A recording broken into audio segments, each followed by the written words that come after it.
Skilgreining á óbeinu eignarhaldi á sjávarauðlindum þolir enga bið að mati sjávarútvegsráðherra.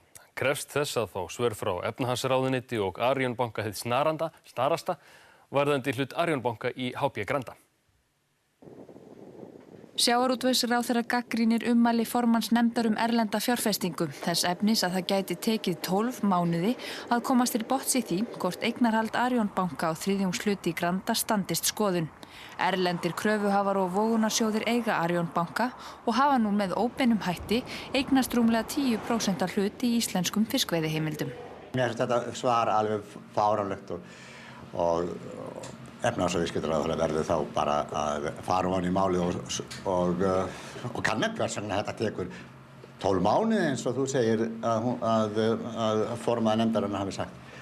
Þetta þarf að fá miklu hraðari meðferð og ég skal bara ýta á eftir því að ráðherra efnahagsmála gerir það. Ég tel að þetta eigi bara að fá hraða meðferð.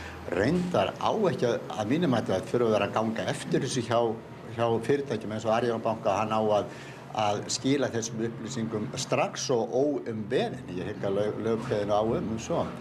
En efnahags- og viðskiptaráðherra á að fylgja þessu máli eftir. Þetta á hans verksviði og þolir enga bið. Þetta á að koma upp í dagsljósi strax. Það verður auðvitað að greina málið, rannsaka það til fulls og komast að réttri niðurstöðu það hvort og með hvað hætti lögin taka til þessa.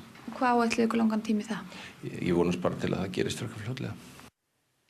Og efnahags- og viðskiptaráðuneytið hefur sent Arion banka bréf og óskað eftir svörum varðandi þetta mál fyrir 4. nóvember.